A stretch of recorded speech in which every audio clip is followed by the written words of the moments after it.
and welcome back to another Travels Red Rover. I'm Sean. And I'm Corinne. And where are we this morning, Corinne? Today we are at Jed Johnson Lake in the Wichita Mountains Wildlife Refuge in Oklahoma. And we're here to get a morning reflection of the tower on the lake. It's pretty blue. It's going to be a bluebird kind of day. So there's no clouds in the sky. It's dead calm right at the moment. And I think it'll stay pretty much like that until the sun starts to come up. And then it's probably going to get a bit of a ripple if it's been like every other day. So hopefully we're going to get a good shot here. Yeah, I think that until the sun peaks over the hill, we probably have pretty calm conditions. But I bet the wind starts rippling this lake pretty soon after we get the light. Yep. So anyway, it's going to be a fun morning. We're here with Craig Niesen of Craig Niesen Photography. He's joined us on the beach as we watch the beavers swim by. Craig has been trying to avoid a bison bird. It's a bird that makes a noise like a bison, and he's been running up the beach away from the bird. So it's been a fairly entertaining morning already. Which turned out to be a mockingbird that was just huffing and puffing back there in the trees, but it had him running up the beach. We'd let Craig comment on it, but he'd have a different story. So let's get started on our photography. Yep.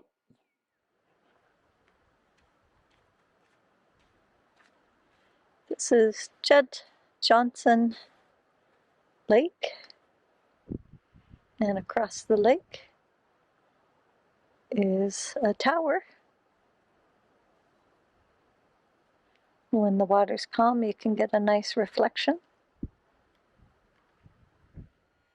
Well, here's the view from our photography spot. Across the lake we have the tower. We've climbed up the trail to that. It's a really easy walk of about a half a mile and quite enjoyable. There's a lovely little lone tree up there, one that's living, and there's a second one that's close to the tower that's dead. This morning we have nice calm conditions on the lake with the exception of a beaver that seems to want to swim across our compositions and cause some ripples, but right now our exposures are long enough that that's not making a significant difference. There's a lot of rocky shoreline around here, and they're getting a nice rosy glow on the rocks. Over to our left, there's a bit of a hill that has some vegetation on it of junipers and some oak trees, a lot of oak in this area. And we're just enjoying the songs of all the birds who are waking up and coming to the water for a little drink this morning. Sometimes when you're doing a photograph at a lake and you're not concerned about reflections, you might want to use some of the foreground items and maybe get some of the texture of the water below the surface at the shoreline. In our case, it's not a very good beach. It's quite muddy. There's a little bit of detritus from old vegetation that's gone black and ucky. And there's a few rocks, twigs, and other things that just aren't that attractive. So I've eliminated those distractions out of my picture and pretty much focused on the tower with its reflection and the nice shape of the hillsides that are in the far side of the lake. I've been trying two different compositions, one with a portrait orientation and one with a landscape orientation. When you use a portrait orientation, it gets a lot of the associated landmass out and focuses on the tower. It would be an attractive way to do this if you have some really interesting shoreline. But I think that without wanting to capture the shoreline here, I'm preferring the landscape orientation and the interesting topography.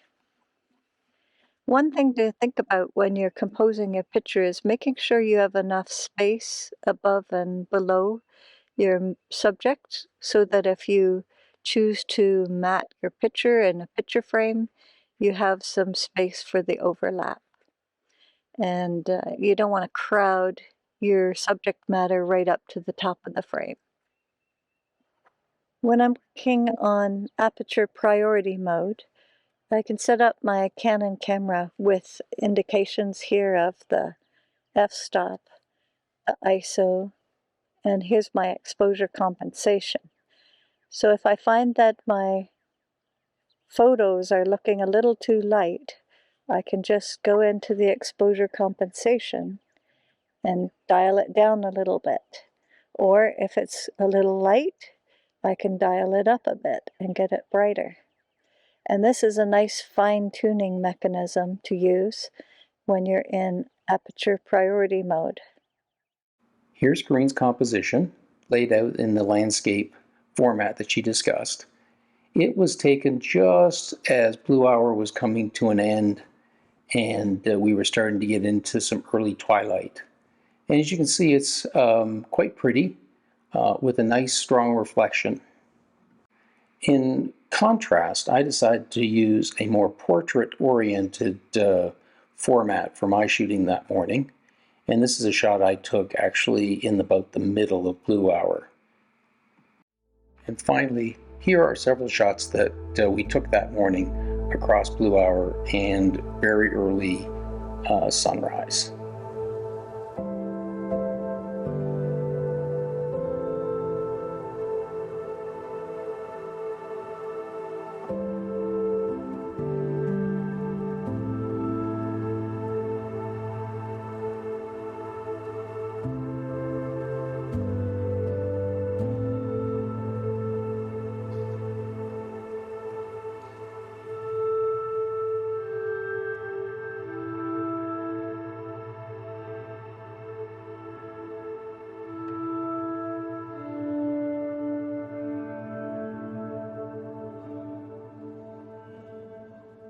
Well, Sean, did you get a picture this morning?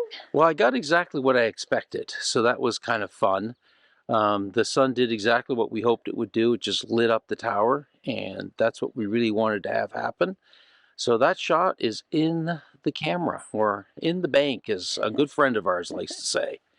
Well, it was a lovely morning, nice and quiet, and we had the birds singing behind us, and we have Our photo bomber going through the picture, Craig Niesen.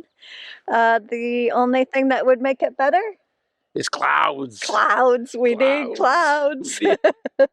But at least we didn't get a lot of wind. It's been so windy here that it was just really uncertain whether or not we were going to be able to get a nice still lake this morning. Yeah, that was definitely the bonus this morning. It was a perfect lake. A couple beavers swimming through, but otherwise just perfect in terms of nice and glossy. Of course, the beavers were entertainment while we were waiting. So yeah. And of course, that bison that was chasing Craig up and down the beach, we really enjoyed that. Oh, here he goes again. Whoa! Went by too fast, running from that bison. Running from that bison. Well, I think that's a wrap. I think that's a wrap. If you like this video, please give it a thumbs up. And if you'd like to see more of our videos, I hope you'll consider subscribing and ring that little notification bell down below so that you know when new videos are posted. And please feel free to leave us comments, questions, ideas. We love hearing from you, and we respond to all of them. And don't forget to give our good friend Craig a little love at Craig Niesen Photography.